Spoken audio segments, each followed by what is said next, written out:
எல்லாருக்கும் வணக்கம். நான் உங்கள் அப்புக்குட்டி பேசுகிறேன். ரொம்ப சந்தோஷம். எனக்கு ரொம்ப மகிழ்ச்சியான ஒரு நாள். ஏன்னா குதிக்கிற குதிக்கிற குதிரை குட்டி என் மனசை காட்டுதே. இந்த பாட்டு இளையராஜா ஐயா வந்து பாடி இசையமைச்சு அவருடைய இசையில் நடிக்கிறது எல்லாருக்குமே வந்து ஒரு ஆசை. எல்லா நடிகருக்குமே ஒரு ஆசை இருக்கும். அந்த ஃபீல் கொடுக்குறதா இருக்கட்டும் மியூசிக்கில், அதுமாதிரி சாங்கில் ஒரு இனிமை ஐயா மாதிரி வராது. நம்ம வந்து நான் சின்ன வயசுலேருந்து, நான் மட்டும் இல்லை, நம்ம எல்லாருமே வந்து அவர் சின்ன வயசுலேருந்து அவருடைய சாங்கை வந்து நம்ம கேட்டிருக்கோம். ரொம்ப நாள் நம்மளை மகிழ்ச்சியாகவே வச்சுருக்கார். இந்த ஜென்ரேஷனில் நம்ம இளையராஜா ஐயா இருக்கக்கூடிய இந்த ஜென்ரேஷனில் நம்ம இருந்தது மிக மகிழ்ச்சியாக இருக்குது எனக்கெல்லாம்.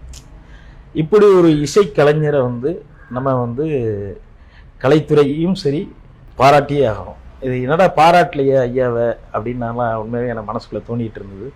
இதை வந்து நம்ம தமிழக முதலமைச்சர் மு.க. ஸ்டாலின் ஐயா வந்து இதை முன்னிறுத்தி இளையராஜா ஐயாவுடைய 50வது வருஷம் அப்படின்னு ஒரு விஷயத்தை வந்து பண்ணது முதலமைச்சர் ஐயா அவர்களுக்கு கலைத்துறையின் சார்பாக நாங்கள் எல்லாருமே வாழ்த்தை தெரிவிச்சுக்கிறோம், நன்றியை தெரிவிச்சுக்கிறோம்.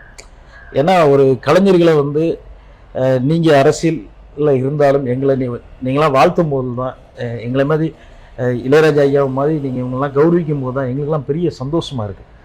இது எங்களுக்கு ரொம்ப மகிழ்ச்சியாக இருந்தது.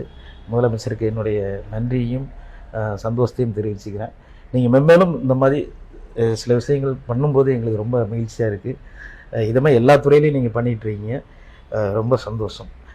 மெயினாக வந்து நான் இளையராஜா ஐயா படத்தில் மியூசிக்கில் நடித்தது எனக்கு ரொம்ப சந்தோஷம். இளையராஜா ஐயாவை பற்றி சொல்லணுன்னா, நான் ரசிகனாக இருந்துட்டு அவர் கூட பணியாற்றுறதுங்கிறது எல்லாருக்கும் கிடைக்கிறாது, எனக்கு கிடைச்சிது.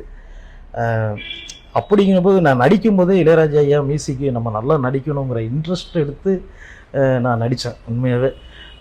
அது காரணம் சுசீந்திரன் ஒரு டைரக்டர் இல்லைன்னா அந்த படத்தில் வந்து அழகர் சாமியின் குதிரைங்கிற ஒரு படம் வந்து எனக்கு அமைஞ்சிருக்காது.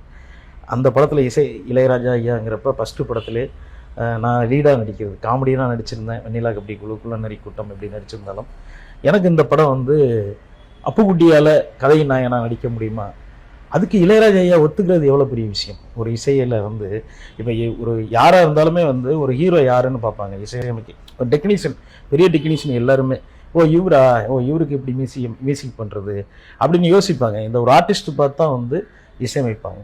அதில் வந்து இளையராஜா ஐயா அது கிடையவே கிடையாது. கதைக்கு இம்பார்ட்டன்ட் கொடுத்து அழகர் சாமியின் குதிரையில் அவர் இசை அமைச்சதுனால தான் எனக்கு நேஷ்னல் அவார்டு அந்த படத்துக்கு கிடைச்சிது. அது ரொம்ப சந்தோஷம்.